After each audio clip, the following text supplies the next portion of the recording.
All right, everybody, thanks for sticking around. We are joined by longtime friend of the show, Julian Gressel, who is fresh off playing for the U.S. national team at the Gold Cup.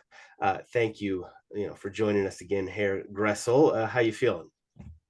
Good, good. Everything's good. I'm back in Vancouver. Been an exciting 2 weeks, or 3 weeks with the national team, and now, yeah, everything's good back here and ready to get back to MLS and Leagues Cup action. Yeah, I mean, I was sort of thinking about this. So the first time we talked, I think it was 2018.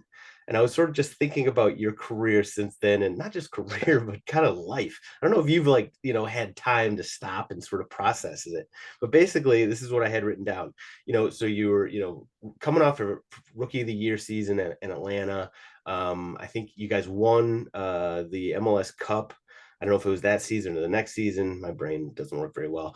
But then you 2018, made yeah. 2018, right? So then you made the Yeah. move to DC. You had a kid. You crossed the continent to Vancouver. Yeah. You officially became an American citizen somewhere right around in there. You got your first cap with the national team. You had a second kid, and now you just represented the U.S. at the Gold Cup. So, man, you congratulations, by the way. But Thank have you you. sort of thought about sort of how all that you've done and accomplished over the last few years? Yeah, I think at times you stop yourself and from all the craziness at times, and yeah, you certainly have moments where I don't know. I talk to my wife a lot, on walks that we go on beautifully in Vancouver to do that. So we do that a lot, and yeah, you certainly have moments where like, man, like this is awesome. I'm really proud of what I've accomplished, and not taking anything away from kind of continuing to try and do that. It's really about yeah, having moments where you feel like you've kind of you're trying to maximize obviously everything possible. And to have accomplishments like that, I think is special. And I certainly find moments to realize those and to really think about that is awesome. Like, good job, Julian, basically. You got to give yourself a little pat on the back every now and again. Hey, but also you've been there from the beginning, so you're part of that journey. Hey, Every year I I'm feel like I've been on multiple times, so thanks for That's that right. too. That's right. You're one of the best friends of the program, and it's been cool to sort of see your progression and evolution, and not just on the field, but also off the field. So you had your Yeah. second daughter on, I think it was like June 26th or so, and then you were called into camp like June 29th, for Gold Cup. What was that sort of whirlwind experience like?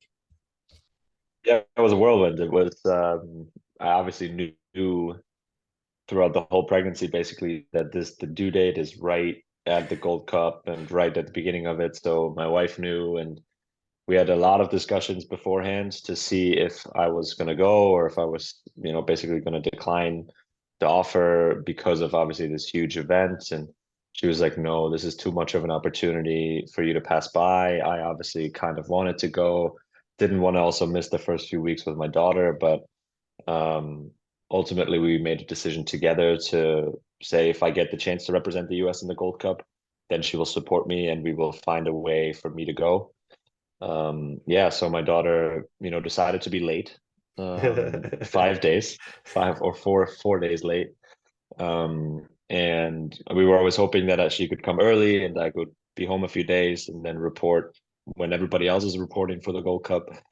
But fortunately, first of all, I got the chance to represent the US, and BJ Callahan called me up a few weeks before and was like, hey, we want you to be part of the squad. Obviously, knowing that your wife is pregnant and that you have this due date, but we want to work with you. So just keep me posted on when things are happening, what's going on, and all that. So me and him, we spoke every day. Basically, it's just me like, hey, I'm sorry, but still nothing's happened. Like we're waiting. So we all got a little bit anxious here, but then finally, my daughter decided to make an appearance, and thankfully, everything worked out great in terms of the birth, and my wife felt great after. My daughter was healthy, and everything worked out as it was planned, which is awesome. And then she was born, yeah, I think on the 25th in the very early morning, and I left, I think on the 27th in the morning as well. So I got a day and a half with her, 2 days with her, and then yeah, took a little break to go to the Gold Cup, and now I'm back. Yeah, you got away from daddy duty and changing diapers for a couple weeks, but I'm sure you're you're knee Yeah, deep in it at this point. that's right. Well, congratulations. That's awesome. Thank you. And it's just great that you ended up, making it work. All right, let's talk about the Gold Cup here. So how weird is it that you've attended two different men's national team camps during the Greg Berhalter era, yet Berhalter hasn't been the coach at either of them? Yeah, it's interesting, for sure. Which um I don't know. It's just the way the situation was, like it's not a lot for me to really talk about. I never saw Greg around.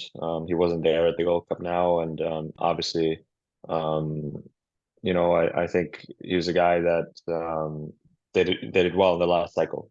So for him to, I think, be reappointed makes sense. I think he would have gotten an extension right away, if all the other extracurricular stuff didn't happen. Um, so for them to find, that conclusion, I think was, yeah, it was not really surprising in my eyes. But all I can really speak about is the way the camps have gone for me, and now at the Gold Cup, BJ did a great job of trying, getting the guys accustomed to the way they were doing things, and try. Obviously, I got there a little bit late, so I didn't know the early days, but the way he was when I was there was awesome. He's such a good person that connects with you off the field. Like in my situation, knew exactly what I was going through in terms of my birth, and not wanting to leave my wife, in a bad place, to go and represent the U.S. and all of that. So he was tremendous, and on the field he was awesome as well. Very clear messaging, very clear ideas tactically, and yeah, it was a lot of fun to be in that camp, and a lot of fun to be a part of that Gold Cup group. So you mentioned, yeah, obviously you would not have heard from or seen Berhalter during the January camp because that was sort of neat, right in the middle of a lot of stuff that was going on. But this time, Greg had already been named Yeah. the coach again. So obviously a weird situation with BJ sort of being the, I don't know what you call it, lame duck interim coach or whatever, but still the coach and being the head coach for the camp here in the Gold Cup. Did you ever sort of feel Berhalter's presence at all in any sort of way, shape, or form during the Gold Cup? No, not at all. Okay. It was 100% BJ's team, and you could sense that every single day. There was no ever mentioning of Greg or anything like that. I mean, I know what they said in the media was that they obviously were busy kind of planning ahead and stuff, and this was BJ's tournament, and I think he made the best out of it. We tried to make the best out of it. Obviously, it didn't happen the way we wanted it to happen in terms of success. Like we wanted to obviously go further and maybe have a chance to win the whole thing. But I think what BJ did, obviously at the Nations League at first, and now with us in the Gold Cup being there every day it was awesome. It could have been a quite a messy situation, I think, but he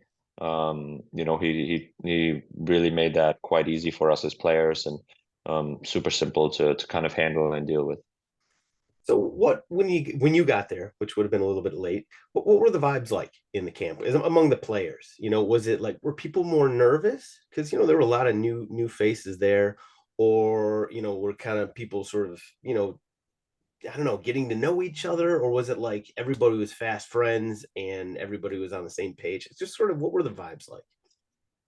Yeah, I think you kind of had a mixed group, right? In terms of some MLS guys that have obviously been there, and some guys that have gone to the World Cup together, and then some younger guys, even from Europe that maybe haven't been part of the national team for that long or that much. So it was a good mix of youth and kind of experience, I thought. A good group of guys to bring together and try and achieve something together in a short period of time. But yeah, it was my sense was that guys weren't really nervous or anything like that. I think obviously I just gotten there after the tie against Jamaica, which was a good kind of first game, I thought, because you faced some adversity and you kind of prevailed, and you came back after being down 1-0, giving up a set piece goal, and you kind of continued to battle and then found a way to tie the game. So it was a good way to kind of kick off the tournament and kind of get all these nerves out a little bit. And then also knowing that we had a couple opponents that we were supposed to beat comfortably, that you knew you could play a game the way you wanted to and all that stuff. So that I think also kind of helped relax it a little bit. But in general, the vibes were good. Guys mixed, the more experienced guys mixed well with the younger guys, and it was yeah, in general, it was a lot of fun to be a part of it and enjoy. I really enjoyed the time, and they also found a really good balance of trying to focus when we had to focus in terms of training, but also giving us opportunities to go to Top Golf or do things outside of on the pitch stuff as well. Okay, yeah, I was going to ask you what sort of stuff did you guys do off the field away from training to sort of become friends, become teammates. It's tough, right? International team, everybody's coming from all over the world, from different Yeah, clubs, right? So like, what yeah, no, Top Golf? definitely. What else do you guys do? We played a couple of rounds of golf, then we did Top Golf as a team together. We had a family barbecue on the 4th of July where in Charlotte we really spent a whole week there, which the way the schedule worked out. So we had some downtime there where we did, yeah, some guys did some other stuff around the city together, and it was just a good vibe to kind of, like I said, regroup after that group stage as well. Yeah. The last game in Charlotte, and then heading into the kind of knockout rounds, we were like, okay, we have a few days to kind of reset. That was right around the 4th of July, which was obviously awesome to have family there and spend a lot of time with family. Because even some guys from Europe um, that come over here now, they don't get to see their families too often. And now for us to be playing here, or for them to be playing here and playing in front of their families was a really cool experience for them. So it definitely yeah, it was a good mix of really being focused on the field, but also getting time away and getting time with either other teammates or with your families that were traveling with us. So who's the best golfer on the squad? No comment. Is that a humble Julian saying it was Julian Gressel? Uh, Yeah, I think so. But I uh, think we've played a couple games, obviously with strokes and stuff. So I actually lost some money too. So, um, but if it was shot for shot, I think I would be the best. Yes. I've heard you're a good golfer. Who's the worst golfer? I mean, not everybody played, guys kind of just went out there for the first time to swing a club as well. So it was interesting to see Alex House played 18 holes for the first time, for example. He was actually quite good. And I don't know if who's the worst. It's tough to say, but it was fun. We had a You're good too time. nice. You're too nice. Yeah. All right, let's go game by game. Obviously, we can skip Jamaica, but let's go game by game. Just give me off the top of your head the first thing that comes to mind. You could be somebody's performance on the field. It could have been something off the field. Just what you remember about each game. You can start with Jamaica. Does anything come to mind about Jamaica? How hard my wife was pushing at the hospital. Yeah. Okay. That's what That's I what I figured. that's where I was at. I was streaming it right at the beginning of labor, and then I eventually turned it off and I couldn't watch anymore. But that's where I was at That that's a during that's a that game. that's a fair answer. Fair answer. Good answer as well. So let's move on to the 6-0 beatdown of St. Kitts and Nevis. What's the first thing that comes to mind? Um, how how good we were playing, I thought, in terms of trying to do the things that we were talking about beforehand, and how structured we were attacking wise, and how tactically clued in guys were in terms of what the coaching staff had prepared for us to try and attack them, and that's with simple running in behind, simple passes in behind, not too many like midfield combinations to move them side to side to get them behind. No, it was really just about face forward, engage somebody, and then play, and or long diagonal switches at times as well to break a low block. So it was really that, and then for me personally, what I remember was that like just right before I got subbed in, which was a really cool moment. BJ goes to me, "Hey man, your two daughters are going to be so proud of you for being here and doing this one day."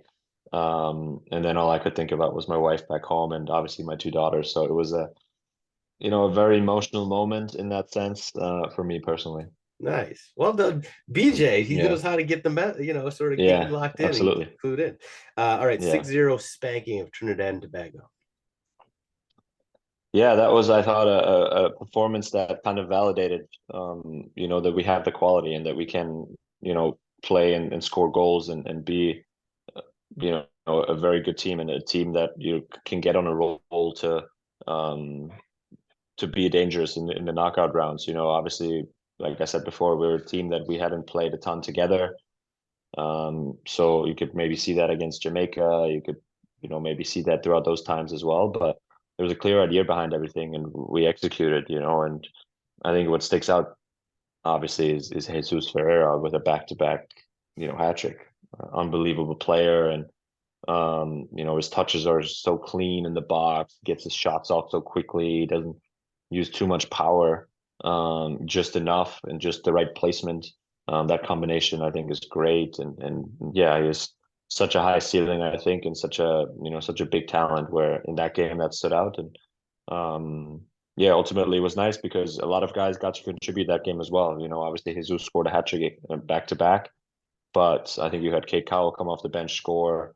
Brendan Vasquez scored off the bench. Busio got his first goal. Like, I came in, had an assist. So it's like, you had those guys, kind of everybody felt part of the squad, and kind of everybody felt like, we could contribute in one way or another, and whatever role was there to come for us later on. So that was, yeah, just a good game for us to kind of be like, all right, let's go. Knockout rounds, here we come. Okay. Then the first knockout round, 2-2 win on penalties versus Canada in the quarterfinals. What stands out? Yeah, I was obviously on the field for that game. I got to start and played the 90 minutes. What stands out was it was a game where I think two teams played really structured and defensively very organized. So there was not a ton of space for us to play offensively in their half. They were very, aggressive with their back line, with their midfielders, and it was tough for us to really find good spaces to then create chances. But I thought we were excellent against the ball. I don't think they could, complete 5 passes out of their back, and we were really good defensively, trying to press and really, implementing what your coaching staff has told us in terms of how we can hurt them with that pressure. And yeah, and then you have the typical, you know, Canada versus USA things, I think, that stand out a little bit, where it gets quite chippy, and the celebrations take a little bit extra long, and you make sure to celebrate in somebody's face a little bit more, and all those types of things that are part of games like that, where I like walked off the field and I was like, yeah, man, this is fun to be a part of, and this is cool. And then obviously we're happy to win. I think in penalties, Matt Turner, obviously a tremendous guy off the field, and so happy for what he's been able to accomplish on the field, and to be, yeah, our leader, which he was, those 3 weeks, I think, to come up big like that. One in the Jamaica game, obviously, in the first one, and then also in that first penalty shootout was huge, and yeah, it was awesome to see, and really kind of rallied the troops even more and said, hey, this is a special group. This is awesome to be part of. And then finally, 1-1 loss again on penalties versus Panama. What sort of, the first thing that comes to mind? First thing that comes to mind is really how the turnaround wasn't ideal for us. How quickly, I think we had to fly from Cincinnati to San Diego, 4.5 hour flight, and then 2 days of rest with, not even 2 full days, but we even played in the afternoon heat in San Diego, which was, I think, the hottest day some locals said in like a month, which was obviously the case. And so like that obviously favored them, and I think Panama was a good team. I think they're very well coached and very, have clear ideas of what they're trying to do. Very good players.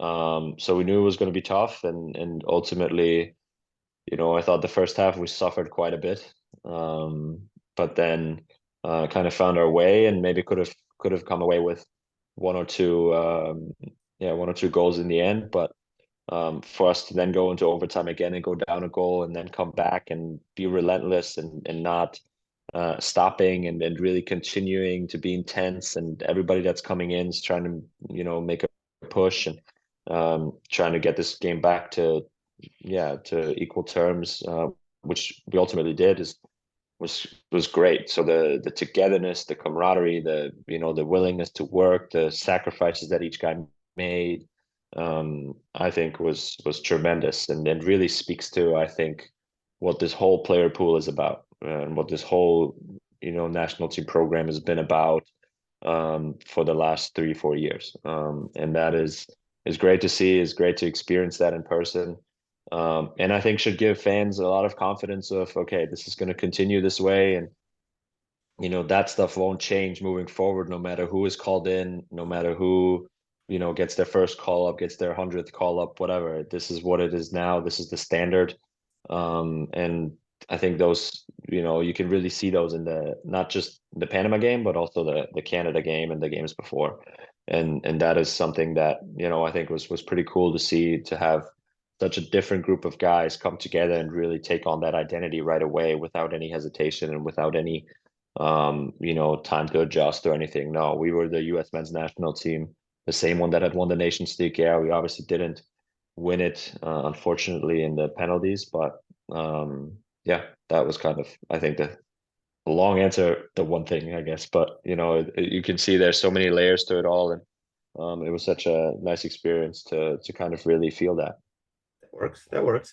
I'll get back to the Panama game and sort of the afterwards in just a moment, but couple quick questions. So was Matt Turner, in terms of like the players group, obviously BJ Callahan and the coaching staff is the leaders ultimately, but in the player pool, in the player group, was Matt Turner sort of like the undisputed sort of leader, the most vocal guy that everybody would sort of look to, or what was it? Him? Was it somebody else? Who were kind of the leader or leaders of the group, the players? Yeah, it was for sure Matt. I think everybody that has kind of been part of the World Cup, I think, kind of stood out a little bit. So you had guys like Christian Roldan, Jordan Morris, Aaron Long, those types of guys that have had a lot of caps, DeAndre Yedlin, a lot of caps under their belt, Sean Johnson. I think it's those types of guys that, young guys leaned on and I think needed, in a sense, in the camp as well, to give it a lot of structure and a lot of, how things have been in the past, how things have been over the last few years that have been successful. So it was definitely good, a good mix and a good way to have those guys there that have experience, and even though they may have not played the most minutes, but even throughout this Gold Cup now, where young guys were playing a little bit more, but it gave those guys confidence, and including myself, even though I'm a little bit older, but I don't have that many caps, so it's definitely good to it was good to kind of have those guys and then lead the way. Those guys didn't shy away from it. They led the way. They knew what was expected and knew what the standard was, so it was good. It's interesting because when you sort of throw out guys like Aaron Long and Jordan Morris, Christian Roldan, those end up being the guys that caught the most grief on Twitter. Yeah. We'll get to that in just a second. I got a couple of questions we've got to get to, but first, were there any guys that you came into camp and maybe in training or during games or even off the field where you were like, perhaps you didn't know them or their game that well, but you were like, damn, okay, this is a guy to watch. Yeah, I've obviously never really seen. I've been in a couple camps where some other guys have been in, like Kate Cowell, Dwan Jones, Tolkien, Jalen Neal. Those guys, Those they were play all four of obviously. the ones that I was sort of thinking. Yeah, I was in camp with them a little bit in January and during that Mexico game as well. So it was definitely, not surprising to see them again, obviously, and be successful as they have been. But then I've never, seen guys like Brian Reynolds or Gianluca Busio or even Georgi Mihailovic. Obviously, he's played in MLS, but I never was really that close with him and had seen him up close. And those guys are, they're in Europe for a reason. And I think that, makes a ton of sense that they try to, make the best of their career over there. And with the amount of talent they have and the age they are at, it definitely makes sense. And yeah, it was good. It was a lot of fun. So this Gold Cup was interesting from my perspective because I was looking forward to it. It was fun to watch you guys go out there and play, but I have to just to be relevant, I guess. Be of you know a part of U.S. soccer Twitter, and U.S. Yeah. soccer Twitter was incredibly toxic over the last few weeks. Like, I was around for the 2017 when we failed to make the World Cup. I honestly think that U.S. soccer Twitter was more toxic over the last few weeks than it was back in 2017. Perhaps that's just a function of there being more and sort of a bigger fan Mm, base now. But the sense I got was interesting. that it's just so negative, so toxic. There's so many fans out there, I assume probably rather new, who just so negative and hateful and everything. Was there any discussion among the team about some of the grief that some guys were catching on, like, Twitter and Instagram and social media? So was it maybe jokes or offhand comments? Was it sort of, was there anything like that? No, there really wasn't. Um, it was, I think all of that stuff doesn't really affect the group, doesn't really affect the player pool and individuals directly. Um, I think the general sense is that it is like that, and that people obviously, I don't know, from what I could tell, I'm not on Twitter a ton, and I don't really follow the right hashtags or whatever you do Smart. there, Stay away. the right accounts. Yeah, but I think obviously Berhalter's not seen as the greatest coach, Mhm. right? Yeah, For them. he's So the like, antichrist for a yeah, lot of so people. um, that stuff really is what it is. But all I could really speak to is what I've experienced and what I've felt, and that I think was that one, I'm obviously very happy that I was a part of it because I also feel like I've played really well this season, and I showed the quality that I could be part of that group. And just because I'm 29 doesn't mean that I should be denied if my quality is good enough. I think that's kind of one, and then two is um, that I think the coaching staff wanted to find the right balance of young and experience, and our lineups certainly weren't just MLS guys, for example, and we that's certainly a big, yeah, focal point obviously is on the future, and but this now doesn't need to be drastically that you all of a sudden you just call in under 20-year-old guys. Like I don't think you'll be successful that way, and I don't think those young guys will learn. I think those young guys will learn more from more experienced guys in the camp as well than they would by just getting exposure and just playing the games. So I think you forget that sense, and you forget that part about the culture and about how you do things, and to have experienced guys like I spoke about earlier in the camp was certainly important for a lot of young guys to know now what to expect when they get called in again for maybe even more important games, or maybe next year the Copa America or the World Cup, and those types of things. So it's really about kind of guiding the next generation, and not about just throwing them in the cold water. Hmm. I think that's kind of how I see it. That makes sense. um, yeah, I mean, I was actually, obviously you're not doing Aaron Long's Twitter or Jordan Morris's Twitter, and so you don't like see what they're seeing and whatever. I was just sort of wondering if there was, like, just jokes being made at, like, the I large. saw some stuff of mine. Okay, so you did see some. You did see some. Yeah, the stuff I get tagged in, of course I see it. Yeah, yeah, But I also know that it doesn't really affect me. I know better. yeah. There's good and bad to be 20. It's funny that we're talking like 29 is like old. I mean, 29 is Yeah, like a it freaking, is. is like a baby. You're a goddamn baby. No, listen. So one person in particular I want to ask you about, Alex Zendejas. You mentioned him already. Surprisingly good golfer for somebody who probably hasn't gotten out there and hit Yeah. the ball too much. There was a lot of talk on social media about him. I think there was maybe based on expectations being really high, and fans can be fickle as hell, as I'm sure you know. And Yeah. so one minute they're loving him, the next minute, a guy is trash and you should never get another call up and all that stuff. But Yeah. did you get a sense that Zendejas, was frustrated by his performances and maybe pushing too hard? Was there any sort of, I don't know, was there any talk, or at least just sort of seeing him? Because like I talked to Tommy, right? Tommy McCabe, who's on the podcast, and he's played with Alex and Dejas in youth national team. And he's like, yeah, that guy's good. And then he just, it felt like, and as a fan and not as a hater, but I just didn't think he had the greatest camp on the field. The performances really weren't up to, I think, what people were expecting from him.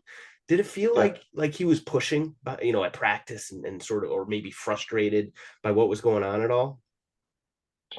Um, I think you could definitely see his urgency and his like he tried to yeah, score goals, and he tried to, create final product and all that type of stuff after being at the Nations League and, obviously not playing a ton of minutes, then going straight into the Gold Cup, knowing, okay, I was on the Nations League roster, so I'm one of the guys, like, to maybe I have to do things now, and maybe then he overdoes things. Yep. So yeah, it's certainly, I think I'm sure it was on his mind, and you could see in a sense that he's trying, maybe over trying at times, but Alex is such a good guy off the field. He's such a jokester and such a funny guy. It's like you really didn't sense that from him on a daily basis. No, like we were there. He was part of the group just like anybody else, and he was awesome to um yeah to hang out with and be there with and joke around with and stuff. And yeah, and unfortunately, I think he picked up a little bit of an injury towards the last game and stuff. So he couldn't be a part of that last game against Panama. But yeah, Alex is a good player, so much quality.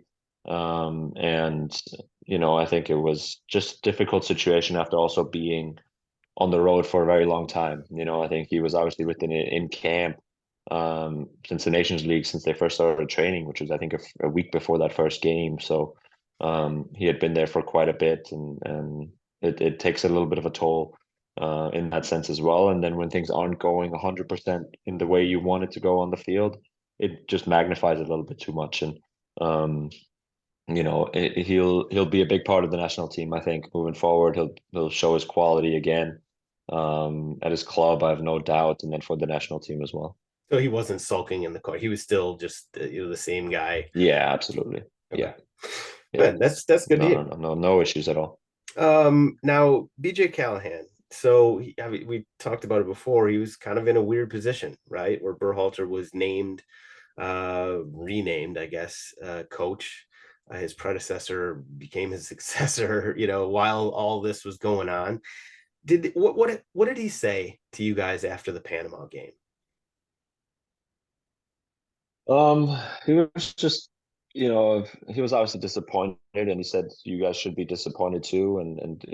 But he also said that he was proud of the way that we've overcome adversity, not just in that Panama game, but also throughout the whole tournament, and the way this group has grown from the first practice we all had together until now is a great way and a great experience for everybody in camp to continue to take that with you throughout your career, but also throughout your national team career in the future. And he was very proud of kind of the way we've handled ourselves and dealt with things, and um, but also understood that we were frustrated and upset about it, and everybody was yeah, we all had this feeling that we're going to go to LA and play Mexico or Jamaica and compete for another trophy, and that would have obviously been an amazing experience. And